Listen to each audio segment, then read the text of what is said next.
வணக்கம். பிஆர்டி தங்கம் வலைதள செய்தி சேனலின் செய்தியாளர் ஈஸ்வரன். அனைத்திந்திய அண்ணா திராவிட முன்னேற்ற கழகத்தின் சார்பில் நடைபெற்ற கண்டன ஆர்ப்பாட்டம்.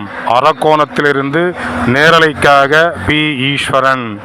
இன்று அனைத்திந்திய அண்ணா திராவிட முன்னேற்ற கழகத்தின் சார்பில் அரக்கோணத்தில் இரட்டை கண் வாராவதி அகலப்படுத்த வேண்டும், மேம்பாலம் கட்டித்தர வேண்டும் என்று பல்வேறு கோரிக்கைகளை முன்வைத்து அரக்கோண சட்டமன்ற உறுப்பினர் சு. ரவி அவருடைய தலைமையில் கண்டன ஆர்ப்பாட்டம் நடைபெற்றது.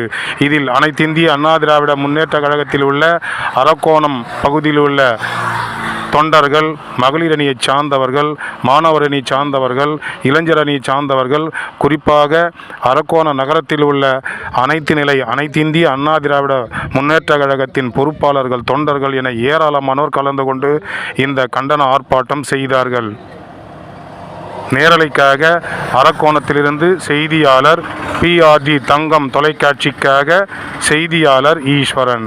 நலனை கருத்தில் கொண்டு, மக்கள் நலனை கருத்தில் கொண்டு ஆர்ப்பாட்டம் இது ஆர்ப்பாட்டம், ஆர்ப்பாட்டம் இது ஆர்ப்பாட்டம், போராட்டம் இது போராட்டம், போராட்டம் இது போராட்டம், போராட்டம் இது போராட்டம், போராட்டம் இது போராட்டம். அண்ணா திமுக சார்பினிலே, அண்ணா திமுக சார்பினிலே மக்களுக்கான போராட்டம், மக்களுக்கான போராட்டம், மக்களுக்கான போராட்டம், மக்களுக்கான போராட்டம்.